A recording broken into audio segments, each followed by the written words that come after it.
I'm Michael Oppenheimer. Welcome to the weekly Bradford seminar. Today's seminar is co-organized by the Julius Rabinowitz Center for Public Policy and Finance and the Center for Policy Research on Energy and the Environment. The Princeton Environment Institute and the Andlinger Center for Energy and Environment are co-sponsors. Today's guest is Pradeep Tharakan. Dr. Tharakan is Principal Energy Specialist and Unit Head of Sovereign Energy Operations at the Asian Development Bank for the Greater Mekong Subregion, and he's based in Bangkok. Dr. Tharakan received his PhD in Environmental Science from the State University of New York College of Environmental Sciences and Forestry in 2003, and since then, working at a range of public and private institutions, including the CDM, has focused on global energy and environmental issues, primarily in the origination, financing, and delivery of large-scale clean energy investment programs in the public sector. Today, Dr. Tharakan will be discussing the clean energy transition and a sustained recovery in Southeast Asia.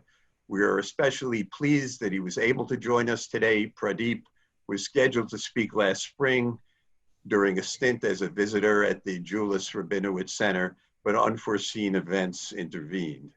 I'd like to personally thank Pallavi Nuka, a STEP graduate and now Associate Director of the Center, for introducing us to Pradeep. Please join me with symbolic applause in welcoming Pradeep Tharakan to the Bradford seminar. Over to you, Pradeep.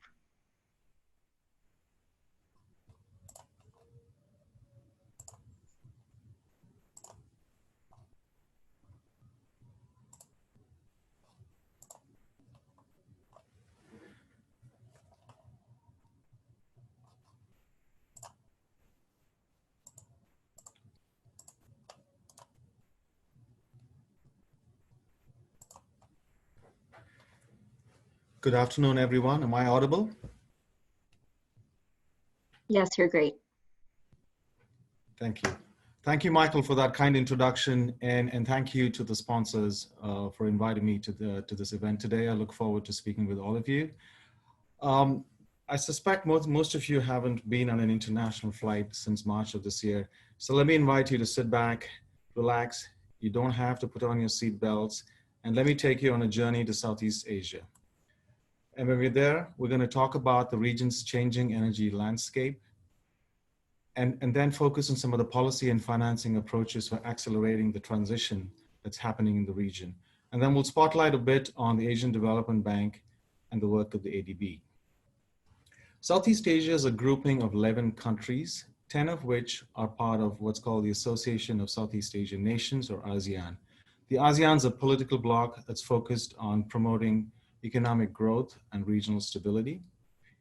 With a combined population of about 650 million people, it represents 8.6% of the world's population. The region has put up strong economic growth over the past decade. In 2019, it accounted for about 4% of global GDP. And the largest economies in the region are Thailand and Indonesia, and notable is the city-state of Singapore, with high per capita incomes of over $60,000 a year, putting it within the top 10 countries in the world. The region is fast urbanizing. Several mega cities are present here. You've got Bangkok, Jakarta, Manila, Ho Chi Minh City, and you see a lot of iconic skylines in this region. And you also have beautiful locations for tourism. You've got pagodas, temples, palaces, and coral reefs, islands, and of course, lots and lots of beaches. Despite the economic development of recent years, poverty rates are still high in some countries and in some regions within countries. And there are communities here that are still struggling to access basic human services. For example, about 30 million people in Southeast Asia do not have access to electricity as on date. Climate change is another problem that's facing the region. As a region that's made up of large river deltas, islands that are perched on the edge of the Pacific Ocean, this region is extremely vulnerable to climate change. Jakarta is a case in point, a city with 10 million people, with 30 million living in the greater Jakarta urban area. The city is prone to extreme flooding, and it's sinking at the rate of 25 centimeters a year. And most models predict that 95% of the city would be submerged by 2050. So much so that the government recently announced that it's going to move the capital from Java 1,000 kilometers out to Borneo, to Kalimantan, at a cost of over $30 billion. Because of the ongoing pandemic, the government has put a hold to this plan, but these problems aren't going away anytime soon. So what does all of this mean for Southeast Asia's power sector? Let's look at historical growth. The region has, owing to its strong economic growth trends, has been having power demand growing at about 6% per year, which is the fastest in the world. And where does the region get its electricity from? So in the year 2000, you can see that the bulk of electricity comes in from fossil fuels. You've got coal in brown, oil in red, and you've got natural gas in gray. So about 80% of electricity comes in from fossil fuels. By the time we get to 2018, the share of oil goes down, coal makes up for that, and you've got more gas coming in. And over the decade, there's been very little change in the amount of renewable energy-based generation, which is the green on top, which is barely about 10%. And this blue here refers to large hydropower. So solar, wind, and biomass-based renewable energy resources represents a very small portion of the generation mix historically. On the other hand, the region is blessed with a lot of renewable energy resources. So the picture here on the top shows you solar energy potential. The darker the red, the better the potential. So you've got a lot of solar energy in Myanmar, Cambodia, and Thailand, and parts of Indonesia. Similarly, you've got high quality wind resource along the long coastline of Vietnam and in the Philippine archipelago. Looking out to the future, energy demand is expected to grow at a very healthy rate, and space cooling is going to be one of the main drivers of this growth. So the graph here shows you the household ownership of air conditioning systems in different countries in the region. So the first graph is the current ownership, and the second one refers to ownership in 2050. You can see that most of the countries in this region have very low ownership rates, between 10 to 20%, and that's expected to quadruple or quintuple by 2050. And that's going to be the primary driver for electricity consumption going forward. And what happens is, the sad part about climate change, as temperatures rise, people need more space cooling, that uses more electricity, that in turn drives more climate change. And this drive for space cooling means currently a lot of used and older models are being imported into this region, and that allows for carbon lock-in and widespread use of inefficient appliances. So what do we know about projections? There are a lot of projections out there. I picked one up this is from the IEA in 2019. And electricity demand is expected to more than double over the next 20 years. So going up from about 1,000 terawatt hours to 2,000 terawatt hours in the next 20 years.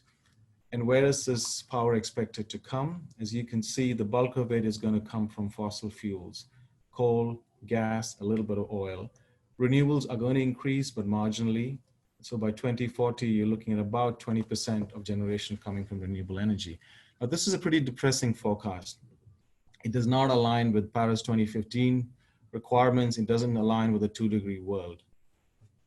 But the good news is most of these projections are simply not updated. They're not true. They don't fully account for the decarbonization drivers that are prevalent in the region and the transition that's underway. Let me show you some evidence of the transition that we can see. Here's a graph that looks at the number of projects that reach financial close in the last 10 years. So the dark brown refers to coal-fired power plants, and the light red or the brown is solar PV, and the green is wind projects. So as you can see, year on year, a large number of coal plants reach financial close or final investment decision relative to renewable energy projects. But around 2018, that trend starts to shift. You'll see more renewable energy projects reaching financial close.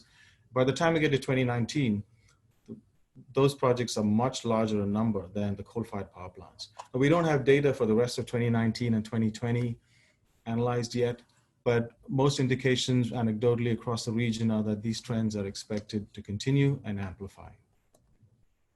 Let's zoom in on one country. This is Vietnam. So this looks at the total number of solar projects that have been committed over 2019. So as of March, you had about 260 megawatts of projects that have been committed. 3 months after that, you've got over 4,000 megawatts committed. This is a massive, massive increase. And this is sort of representative of what's happening in the region. We're essentially looking at a logistics curve where 50% of the changes are coming through at this point. So what is exactly driving this transition? One might identify 4 major drivers. First being the declining cost of renewables vis-a-vis fossil fuels. Second is the advent of new technologies such as floating solar and offshore wind, which are particularly relevant to the region. 3 is consumers, especially corporate consumers, are demanding renewable power. And 4th, digitalization is transforming the power sector, enabling new actors and new business models. So let's take a look at each of these in turn. Prices are coming down. I'm sure you've seen these kinds of graphs before. Here are the various key renewable energy sources: solar PV, concentrating solar PV, offshore wind and onshore wind. Drastic decline in prices over the last decade. And this gray bar here represents the cost of new built fossil fuel plants. So in effect, most renewable energy sources are cheaper or as cheap as fossil fuel new built plants. Second is the advent of new technologies. Floating solar is particularly relevant because land is at a premium in Southeast Asia because of high population densities. So you don't want to use up too much land to set up solar plants. But if you can do it over water, that makes it all the more interesting. So a large number of projects are being planned or executed both in Thailand and in Vietnam, and very large market potential in the region. Similarly, offshore wind power is another opportunity. Now, these projects initially took off in Northern Europe, the Northeastern US, in China. And now as prices are dropping, offshore wind is increasingly gaining traction in Southeast Asia as well, with Vietnam and Philippines being the countries that are probably well positioned to benefit. Corporate consumers are also demanding clean energy. A lot of multinational corporations have large operations in Southeast Asia, or they source from the region. So these companies have made global commitments to their boards and shareholders that they're going to be using renewable energy by 2030 or 2040 under the RE100 or the Science-Based Targets program. So these targets then trickle down to their Southeast Asia operations as well. So you've got a list of companies here that are currently purchasing renewable energy power in Southeast Asia. This isn't the complete list. Just a few weeks ago, major garment manufacturers that source out of Cambodia called me and said, what did I think about the power development planning process in Cambodia? And they wanted to know if the government was looking at bringing in more renewable energy into the grid. So it's really not just in the case of, say, Singapore or Thailand, but even in terms of the other countries in the region, corporate consumers are increasingly pushing governments and utilities to go green. And it's not just about going green, it's also economics. This graph here, you've got the yellow band, which is the cost of generating rooftop solar, or the levelized cost of electricity from rooftop solar across cities in the region. And the blue bar here refers to the retail cost for industrial or commercial consumers in the same cities. And you can see in a lot of cities in the region, it's actually cheaper to generate solar energy from your rooftop than buy from the grid. So it's not only green, it's also cheap. This is a very busy slide. This is the kind of slide that you kind of slip in the middle of a presentation to see if your audience is listening. Energy 4.0, digital economy and the Internet of Things are creating new opportunities. And it is serving to challenge the traditional role of utilities as a sole provider of electricity. So just a snapshot of this is that the gray circles refer to the components of the old paradigm, and the red circles refer to the components of the new paradigm or the future electricity system. So you've got advanced metering, demand side management, EVs coming in, distributed generation, and storage as well. So what this means is that in the near term, the consumers of the future will have access to a lot of technology analytics, which would help them change the way they consume electricity, and then the time and the price at which they consume it, and the way they charge and discharge a lot of their smart devices and EVs. On the other hand, consumers are also now becoming producers, and then the term that we use is prosumers in this region, producers and consumers. So using distributed generation technology, storage, and other sorts of services, they can now produce, consume, store, and sell electricity into the grid, and to the final consumers. And all of this is actually bringing about the transition. Well, you might ask, what about COVID? Has that changed anything? Well, let's take a look at the impact of COVID-19 on the power sector. Across the world, strict confinement measures did lower electricity consumption as much as 20% when there were very strong lockdowns in place. And this is a graph from the IEA that shows that they estimate that annualized over 2020, there's going to be a 6% reduction in electricity consumption. And that's what we see in the region as well. So here's a graph, countries across Southeast Asia. The gray portion of the bar refers to what the projected electricity demand was for the year 2020. And the green portion is the actual energy demand annualized over 2020. And you can see that in the more developed economies in the region, they're looking at negative growth rates. Whereas the less developed economies in the region, while the growth rate is expected to be lower, it is still in the positive realm. This is because there are a lot of people yet to be connected in this region. There's a lot of pent-up demand, nascent demand. People were using diesel generators because they didn't have reliable power. So even though the demand has come down, you're still seeing some positive percentages here. Now, across the region, even during COVID, renewables have shown resilience. Malaysia and Myanmar have announced very large solar PV tenders during this time. In fact, Myanmar's 1 gigawatt tender, which was announced in April this year, is the largest in ASEAN history. And Vietnam has continued to sign on to large wind projects. So nothing much has changed, if you will. So is crisis an opportunity? We think so. If you look across the region and in Europe, policymakers are making the right sorts of noises. They are talking about green recovery and build back better and so on.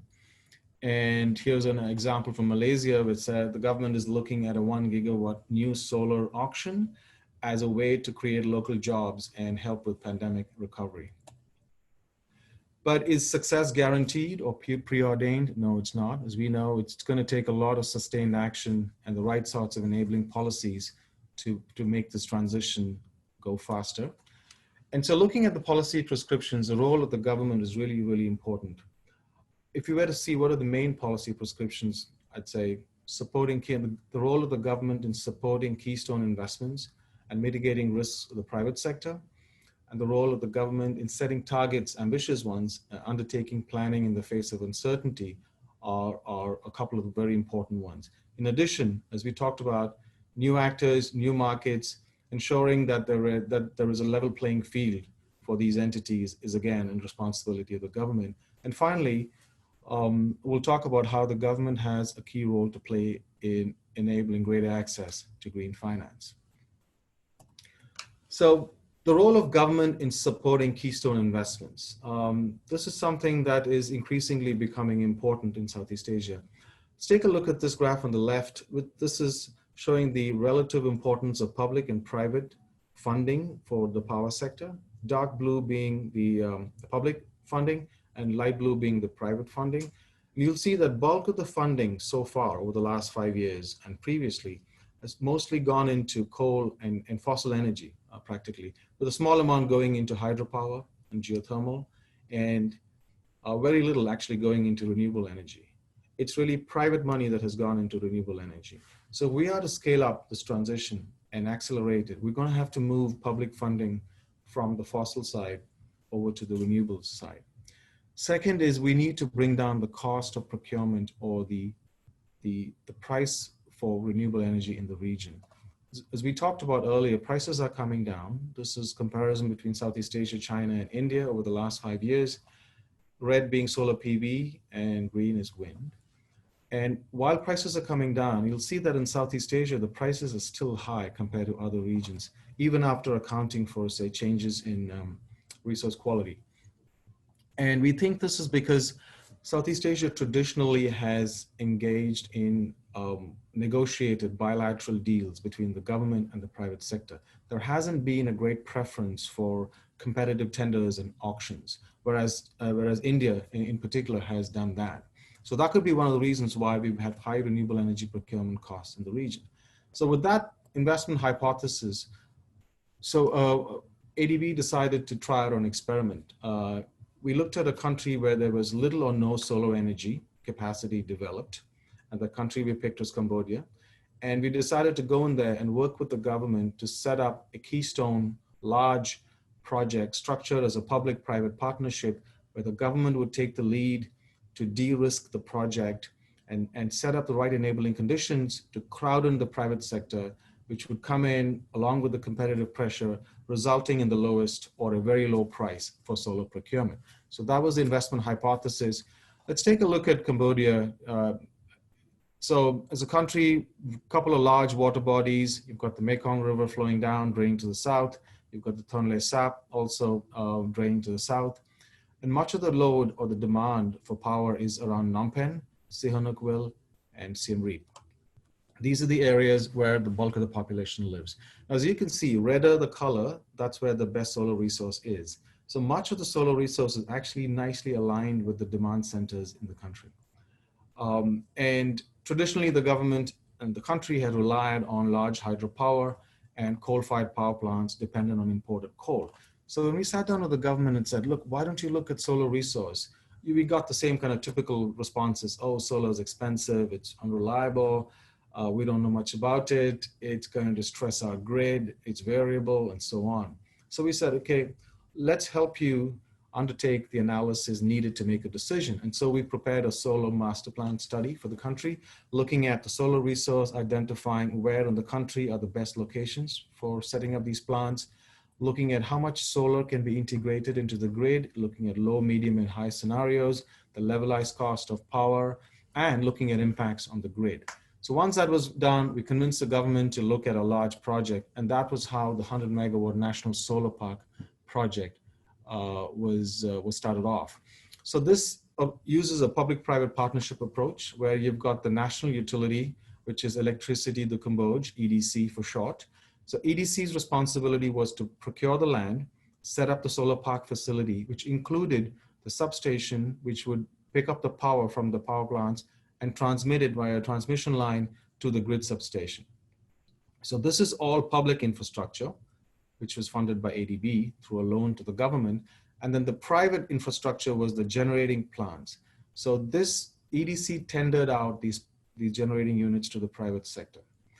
And the structure was set up such that risks were allocated to the parties best suited to manage the risk. And this ensured project bankability. Let's take a look at the risk allocation table. You've got the project company essentially was responsible for project-specific risks, so financial closure risk, design risk, construction, project cost overrun, and operation risk. While EDC, which is the public side of the investment, really took responsibility for any change in law, political risk, off-taker risk, and access to the grid and provision of land. So this is something, these two in particular, something that when you put it on the private sector to meet, they find it difficult, it takes a long time, costs build up. And that's how the overall procurement costs go up, especially when you look at foreign bidders or the foreign private sector trying to come to Cambodia and set up, buy the land and build transmission lines. That is a serious deterrent to renewable energy projects. And we see that all over the region. Sometimes land acquisition can take years when the private sector is doing it. So letting the government do what it does best and letting the private sector do what it does best was the point of this risk allocation table. This is how the tender rolled out. We've got, we had 148 bidders, purchased the documents, and unprecedented interest. We just couldn't believe it. We had people, firms from all over the world, Japanese, Chinese, Indian, European, Malaysian, Cambodian, of course, all bidding or interested in bidding in this project. We had 26 bids came in, 18 pre-qualified, 18 were found to be technically compliant. And then when we opened the financial bids, we got a low tariff of 4.415 cents per kilowatt hour. This was by far the lowest tariff in the ASEAN in 2019 and set a record. At the same time, right next door in Vietnam, power purchase agreements were being signed for 9 cents a kilowatt hour. Now we then asked the three lowest bidders to send in their best and final offer, which they did. And the final winning offer tariff was at 3.877 cents. So this experiment really validated our hypothesis that there is a key role for government to de-risk project, to set up keystone projects, set up the right contractual arrangements, and set up a transparent procurement process by which then you unleash a serious amount of competitive pressure, which then allows the private sector to come in and bid low. What about our targets and planning in the face of uncertainty? What we see around the region is that current targets for renewable energy penetration of the grid are way too modest. They need to be twice, if not more, of where they are now. And this goes back to a lot of the uncertainties that continue to plague policy making and planning in the region. Government priorities change all the time. And this is not unique to the ASEAN. This happens in other countries as well.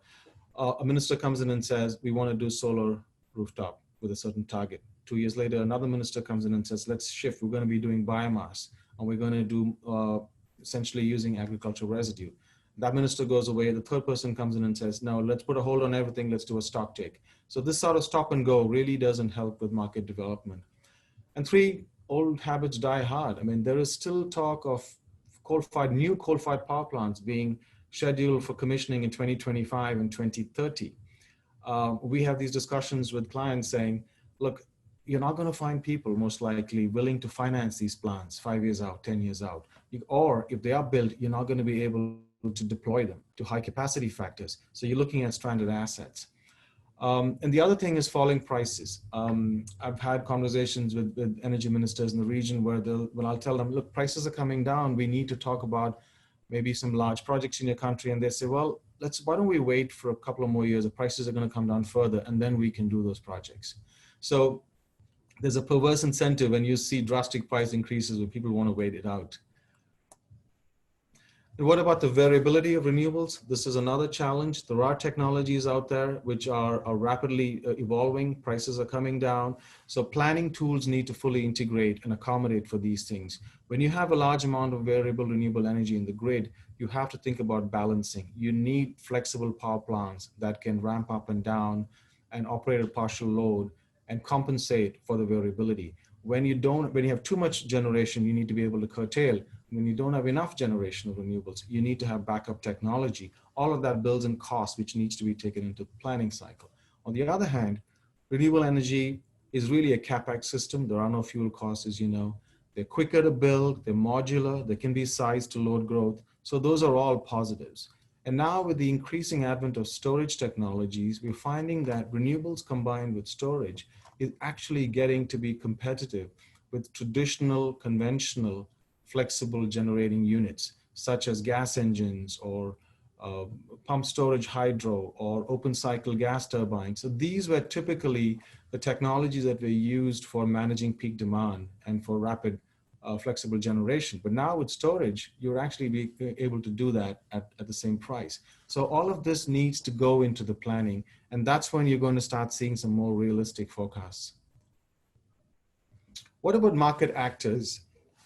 This is a graphic that lays out the state of prevailing market structure in the countries in the region. So the bulk of the countries are in this area, which is really having a single buyer, which is usually a publicly owned power utility, a vertically integrated utility that buys power from both public and private generating units. Vietnam has moved beyond that to a wholesale spot market. They're piloting this and hope to mainstream it next year. And it's Philippines and Singapore in the region that actually has complete retail competition where people have a choice of where they buy their power from and what kind of power. And Singapore is actually even experimenting with an energy futures market. So quite a bit of variation. And what this means is utilities really now need to start thinking about themselves as not entities that are selling electricity as a commodity, but rather selling electricity or energy as a service. That opens up a whole new set of business models. You could have peer-to-peer power trading. You can have the utility selling energy efficiency services or community-led models. Here's an example of what's being tried out in Thailand. So you've got a problem that a lot of people in the power sector have been grappling with, which is how do you finance energy efficiency investments in small and medium enterprises? Now, these are a large number of them usually are present in any economy. They tend to be undercapitalized. They use a lot of power, but are not very focused on conserving it because they're primarily focused on expanding their capacities and selling more output. And then you tend to have energy services companies which are able to actually go into these SMEs, make the investments in terms of retrofitting or transforming of appliances and delivering energy efficiency savings and being paid from those savings. But SMEs and ESCOs tend to be undercapitalized and not able to raise enough capital from banks or get loans from banks. And so they're often constrained and not able to scale up. So this is where a large utility comes in. So this is PEA, which is Thailand's distribution utility. They have rolled out what's called an on-bill repayment program. So they put themselves into this model. So PEA has information on all of its consumers. They know who the SMEs are, how much power they consume, what kind of appliances they have, and what the possibilities are. So they would then get into an agreement with the SMEs and provide them with an estimate of the savings they can generate and the cost of delivering those savings. They then turn around and contract or empanel ESCOs to be able to provide those services. And the ESCOs then go into these SMEs, make those investments, commission those technologies, and then the SMEs pay back over time through their utility bill. And that's why it's called on-bill repayment. And what this does is PEA then collects those funds and then pays back the ESCOs. So this whole approach, what it does is to credit enhance the entire business model. ESCOs are certain of repayment because the PEA is standing in the middle, guaranteeing it. And PEA, because of the fact that it's a utility providing electricity, tends to have a lot of leverage over SMEs and are able to actually collect the funds. So this whole thing is being pilot tested in Thailand, and if proven successful, will be rolled out across the region. So where does this take us in terms of expanding access to green finance? Before we get there though, it's important to take a look at maybe an estimate of what is the financing requirement? How much is it going to take to fund the sort of the green transition of the power sector?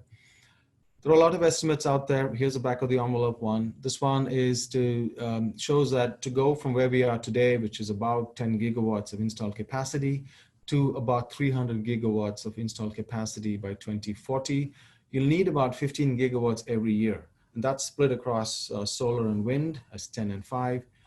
And when you do the math on it, you're looking at investment requirements of about $400 billion in the next 20 years. Where is that going to come from? And this is where green finance comes in. Green finance is a hot new topic. It is actually a set of interrelated concepts. I think a Venn diagram sort of is useful to look at it. You can start with carbon finance, which is very focused financing used to deliver greenhouse gas emissions reductions. From there, moving on to climate finance, which looks at mitigation or reduction of greenhouse gas emissions, but also looks at resilience and adaptation, so looking at social impacts. And then you've got environmental finance, that's a broader sort of remit, looking at both green and the brown aspects, things like remediation, lowering of pollution, outcomes that may not necessarily have an economic growth aspect to it. And finally, you've got sustainable finance that combines green with governance, improved governance, and improved social outcomes. So all of these financial instruments can be applied both in the public sector and in the private sector. The public sector uses it through tax revenues. It can be in the form of non-tax revenues, public bonds, issuances, and through development assistance. The private sector also can use this in the form of debt, equity, or corporate and project bonds. Let's take the bonds is of particular interest because there's been a lot of subscription of late. So let's take a look at thematic bonds. This is a term that covers a lot of different specialty bonds, so perhaps spending a minute on definitions is helpful. You've got green bonds. So these are fixed income securities that are used to finance projects that have positive environmental benefits. And you've got social bonds where the proceeds are used to support social issues. And then at the intersection of both green and social is where you've got sustainability bonds, where it's a combination of green and social. And you've got transition bonds, which these are interesting. This is a relatively new class of bonds that helps companies, which are so-called brown industries, which have high GHG emissions profile, to become cleaner. and decarbonize. So case in point could be a natural gas company that uses the funding to reduce leakage from its pipelines and reduce fugitive emissions. Or it could be a coal-fired utility that is shutting down its coal-fired power plants and switching to natural gas, for instance. So that's where transition bonds come in. So globally, this is a really growth area. You can see in 2019, there was over $500 billion worth of thematic bonds issued, split across green bonds. For some reason, it's in blue. Wonder why the Climate Bonds Initiative did that. But nonetheless, you've got sustainability bonds, social bonds, sustainability-linked loans and bonds. And these are interesting because sustainability-linked is a brand new tool where the issuer signs up to certain performance targets or KPIs, and the coupon rate and other terms are linked to the achievement of those KPIs. So this is a new sort of tool that's being developed. Now, over the last 5 years, you see nearly a tenfold increase in the issuances of thematic bonds. Now, to put this in perspective, the global bond issuance market in 2019 was $22 trillion. So thematic bonds are still just 2% of the total issuances, but growing rapidly. In the ASEAN, it's the same story. As you can see, just over the last couple of years, the number of issuances has gone up from 5 to 57. And in terms of volumes, it's gone up from about $500 million to close to $3.8 billion. And this is all expected to continue. So how do we expand this market? How can we do more of this with a view to achieving green finance goals? So first is you need to build a greater awareness in the market. You need to have guidelines and standards so that people have trust in these instruments. And regulators in the region are doing that. And you've got several associations like the International Capital Markets Association or the ASEAN Capital Markets Forum setting up principles and guidelines for all these bonds. You need to have a fair amount of green, social, or sustainable assets, which are in operation, generating cash flows, and can form the basis for future projects and future issuances. You also need a pool of verifiers and assurance providers, what's called second-party opinion providers, who are able to come in and look at a bond issuance or a bond prospectus or a framework and say, yes, this fits in with global standards. These are in alignment with, say, the UN Sustainable Development Goals and meet the frameworks that have been set up. You need a fair amount of willing issuers who are able to do this. And finally, you need large amount of demand from a diverse pool of domestic and international investors, such as banks, insurance companies, and institutional investors and large pension funds. And as I showed you in the graphics previously, this is all beginning to happen at scale. It's growing rapidly, and it needs to grow further.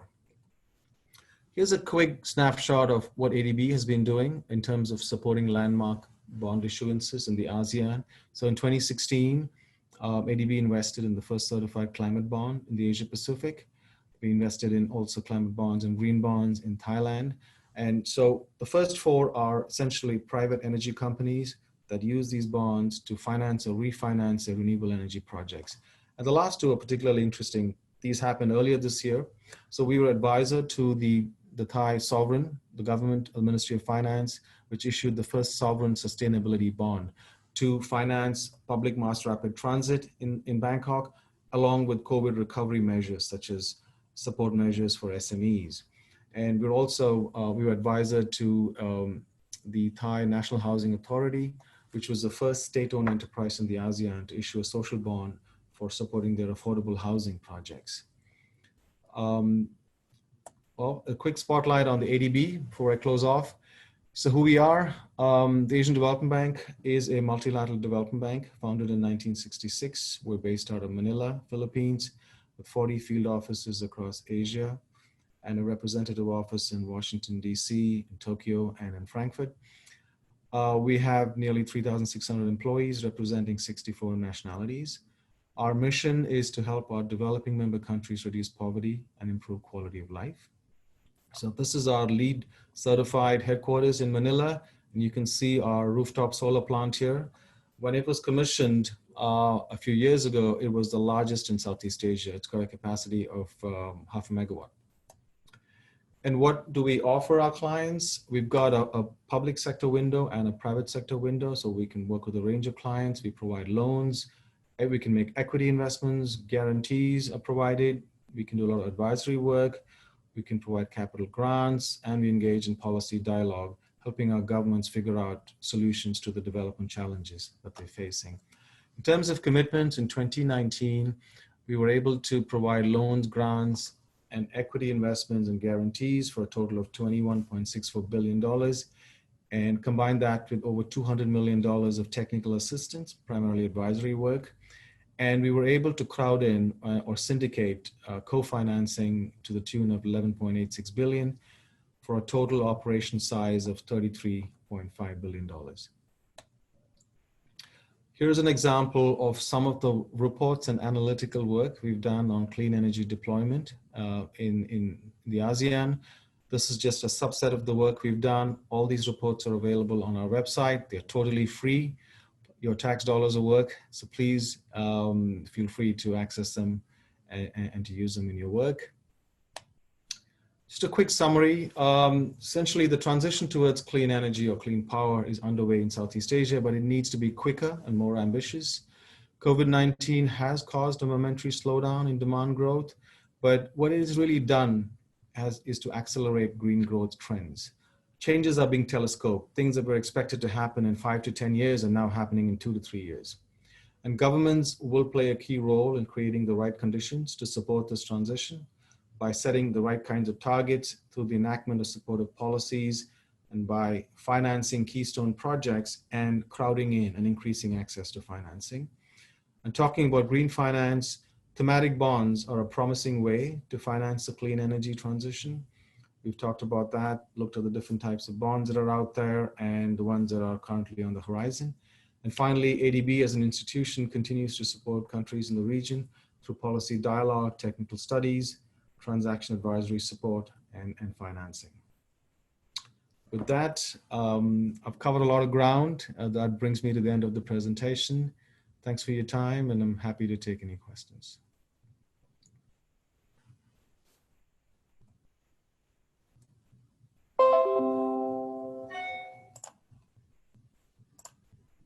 Wonderful. Well, at this point, I think that what we can do is open it up for questions from the audience. What you can do is raise your hand, and we'll have an opportunity to call on you to unmute yourself so that you can ask a question. So I see that we have a few hands raised right now. Let's go to Denise Mazeral has a question, and so we'll ask her to unmute herself. Hi, thank you so much for that fantastic talk. That was a great overview, and it's actually something I'll use in my course I'm teaching this semester, where we're just entering into a discussion on green energy technology. But my research group has worked a lot on China and has recently been looking at financing by China of energy technology around the world. And what we found is that they're continuing at this point to substantially fund coal power generation. Yet with this new announcement that they plan to be carbon neutral by 2060, we're wondering whether that's going to extend in some way their commitment to decarbonization from domestic efforts to overseas investments in solar or wind or other forms of renewable power. I'm wondering if you could comment a bit on your what you know about China and its overseas power investment, and what you might see happening in the future, and where you might see leverage points for influencing their future power investment decisions. Okay.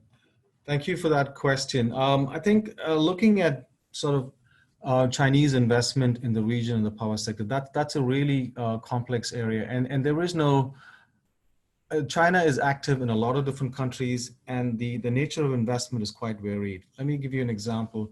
For instance, the recent 1 gigawatt tender that was announced for solar in Myanmar, most of those capacities were actually, the lowest bidder were Chinese firms. You've got China active in large wind projects in the region. You also have China active in natural gas projects in the region. So it's a combination of technologies. Yes, China has been supporting coal-fired power plants in the region.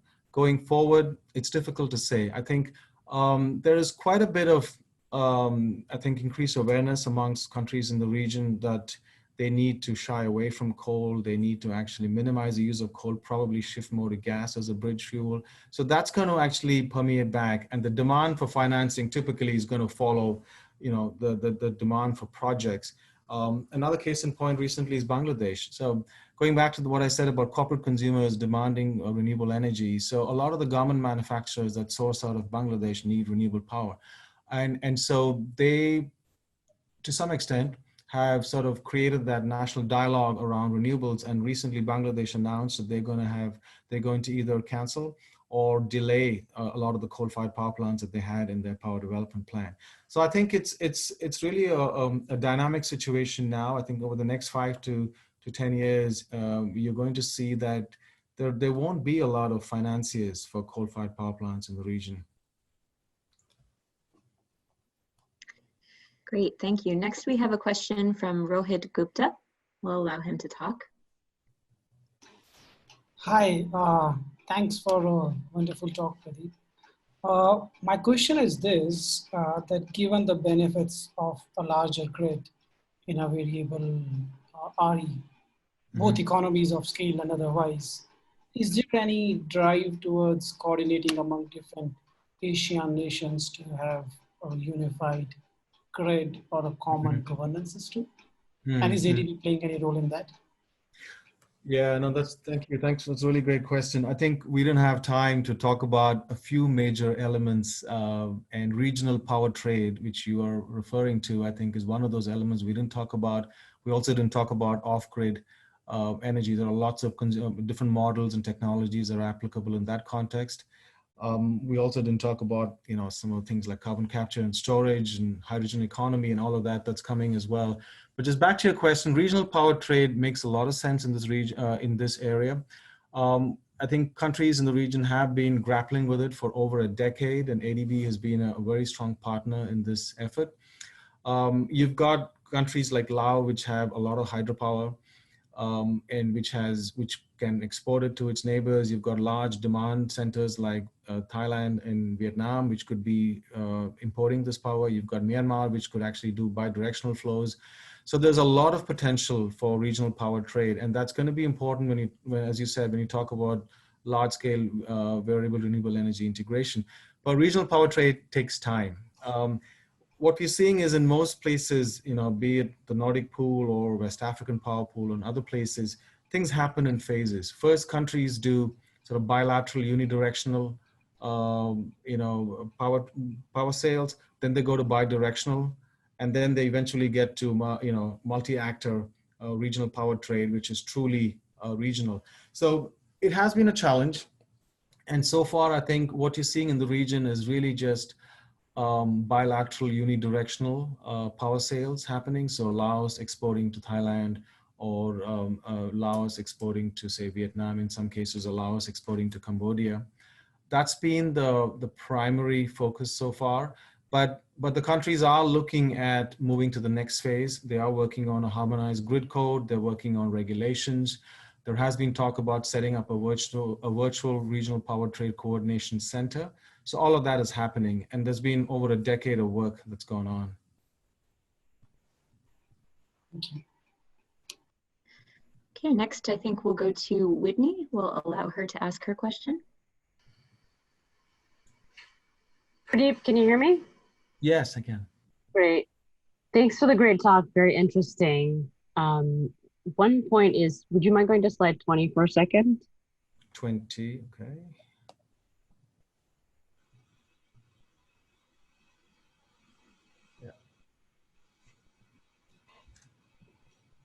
So just one point I wanted to emphasize is that the graph in the bottom right could be a little bit misleading, in that the levelized cost of electricity is different, as you know, in different regions, depending on the capacity utilization of the solar array.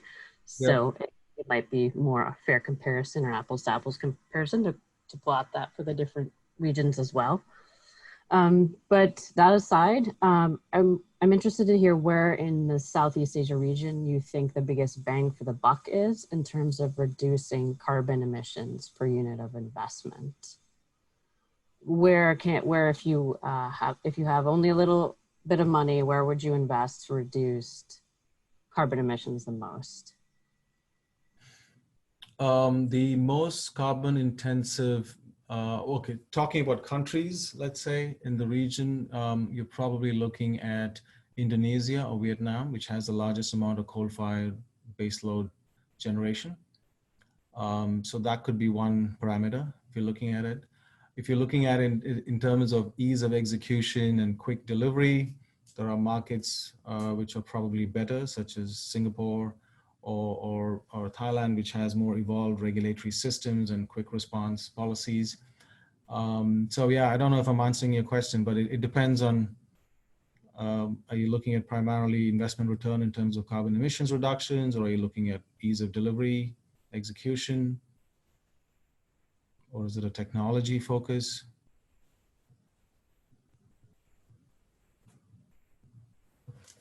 Sorry, can you hear me? Yes, we can hear you. I'm not sure that Whitney has unmuted herself to respond. So perhaps we'll go on to the next. We have a few more people queued up here. Let's go to Shu and allow her to ask her question. Thank you, Keely. Thank you, Dr. Tharakan, for a very informative and illuminating talk. I learned a lot from it. So I actually have two questions. The first one is sort of related to Denise's question. And you mentioned in your talk that in Southeast Asia, currently public finance largely goes to the fossil fuel or thermal power generation, whereas private finance more renewable technology. So I wonder whether that is also the case for foreign finance and foreign companies. So for example, for China, China's public finance from China's national policy banks, such as the China Development Bank, is categorized as public finance. And we see that it finances a lot of thermal plants. I'm wondering, like, so on that sense, there's also private finance from China's like private companies, etc. Mm-hmm. So I wonder whether that is generally also the case for, like, generally not just China, but also other kinds of foreign finance.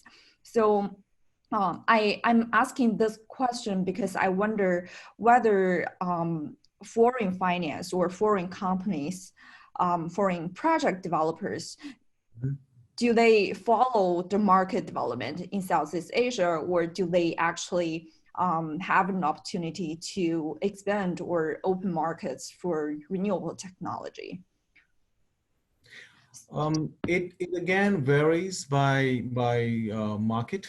For instance, Malaysia's solar tender has a very strong local content requirement or a local ownership requirement. So the bidders have to be majority owned by Malaysians. And so that then drives the kind of financing that they can bring with them.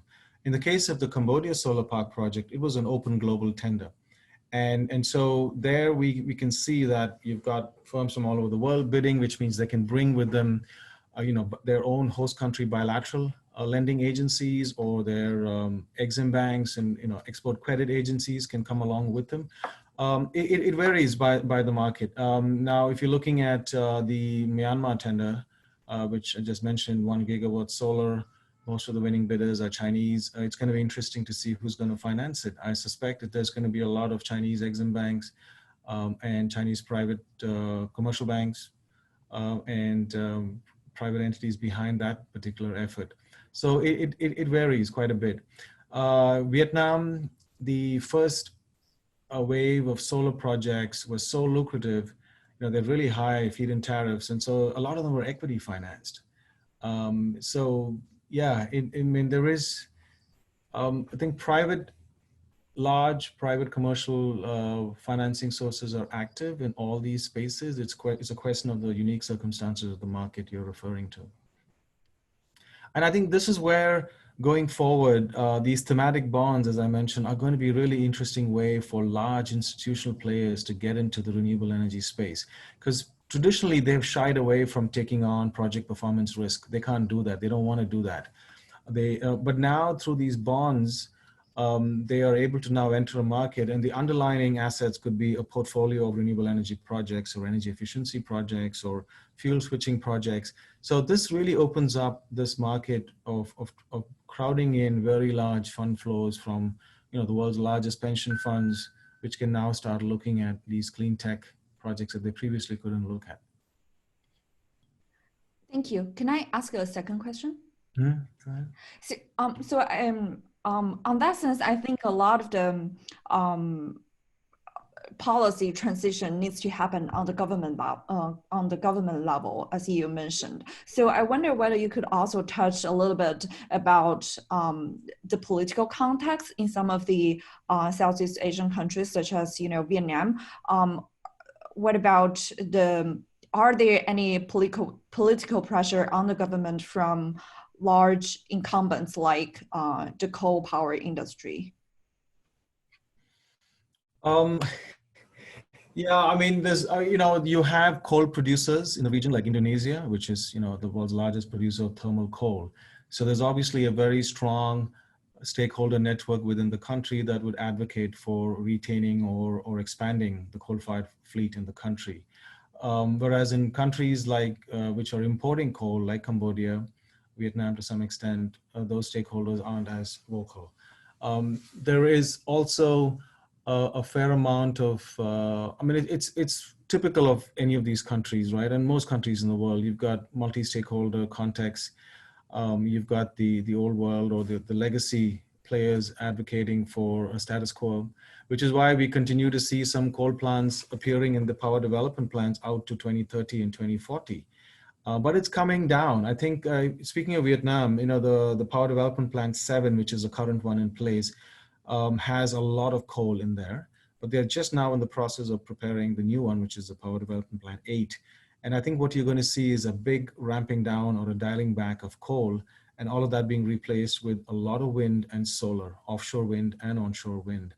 So I think the forces of change are beginning. I mean, you're beginning to see a switching over.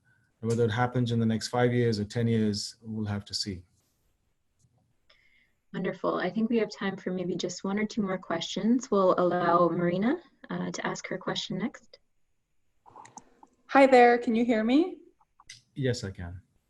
Okay, thank you for a fascinating talk. I was wondering, you mentioned some projects that your group has done with the Thai and Cambodian governments.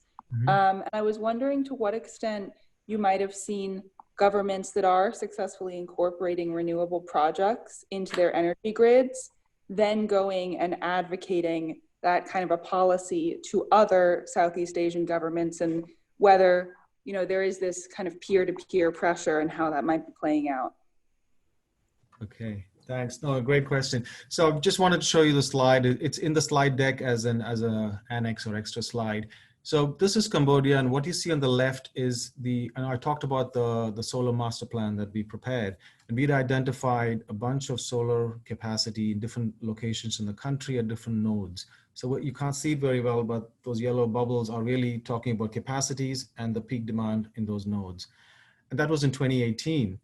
And we had said that they could actually integrate about 400 megawatts of solar by 2022. And what you see on the right is actual committed projects that are being built. These have been contracted. They are in various stages of construction. And you can see that there's practically a one-to-one link between what was proposed and what's coming up. So essentially, Cambodia has gone from having almost no solar capacity in 2016 to they'll have about 400 megawatts. And compare that to a peak demand of about 2 gigawatts in the country. So this is a quantum leap ahead by the country. And to answer your question, what this has done is they didn't even have to talk about it. The moment we had that really cheap procurement and that record-setting price, within weeks, other countries in the region woke up and they were contacting ADB, and they want to know about how can we get those kinds of prices? What's the basis? How do you structure auctions? What kinds of power purchase agreement templates are the feasible ones? And then, since then you've got the large tender in Myanmar I talked about, others in the region. So I think a demonstrated good result has clear spillover effects that's happening. And because the ASEAN bloc is a very dynamic context, and countries tend to benchmark against each other, there's a fair amount of peer pressure as well. So, and we're happy to leverage that good energy, and and regional twinning and south to south cooperation, all of that is part of ADB's DNA. So we do take these results regional.